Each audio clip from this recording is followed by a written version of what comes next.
کتاب انسان خداگونه، Homo Deus و Brief History of Tomorrow نوشته یووال نوح هراری دنباله است بر اثر معروف او انسان خردمند، سیپینز. در این کتاب هراری نگاهی به آینده بشر انداخته و درباره چالش‌هایی حرف می‌زند که در قرن 21 با آنها روبرو خواهیم شد.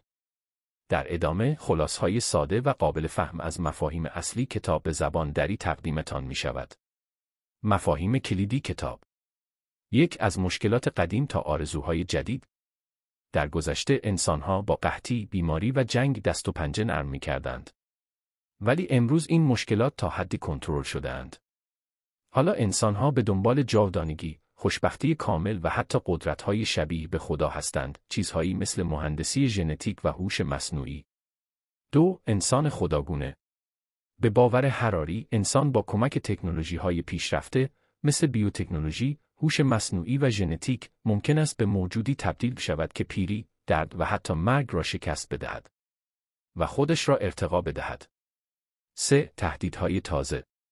با اینکه پیشرفت‌های علمی هیجان‌انگیزند، اما خطرهایی هم دارند مثل از بین رفتن آزادی فردی به خاطر نظارت‌های دیجیتالی، به وجود آمدن نابرابری‌های شدید بین کسانی که ارتقا یافتند و دیگران، جایگزین شدن انسان با الگوریتم‌ها و ماشین‌های هوشمند.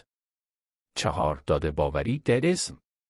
هراری می‌گوید که داده‌ها حالا به نوعی دین جدید در دنیا تبدیل شده‌اند. در این نگاه، ارزش انسان به میزان داده‌هایی که تولید و پردازش می‌کند، بستگی دارد.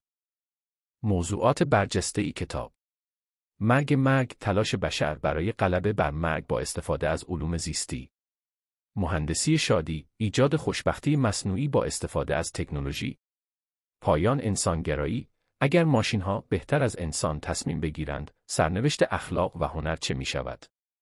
تغییر دموکراسی، هوش مصنوعی چطور می‌تواند ساختار سیاست را دگرگون کند؟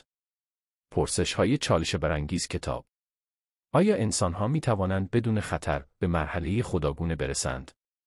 اگر ماشین‌ها از ما باهوش‌تر شوند، نقش انسان چه خواهد بود؟ آیا خوشبختی مصنوعی واقعاً خوشبختی است؟ جمع‌بندی: هراری هشدار می‌دهد که پیشرفت تکنولوژی بدون آگاهی و تفکر انتقادی ممکن است انسان را به سوی تاریکی بکشاند. او از ما می‌خواهد که با دید باز، مسیر آینده را انتخاب کنیم، مسیری که به عدالت، اخلاق و انسانیت وفادار بماند. این فقط خلاصه‌های ساده بود.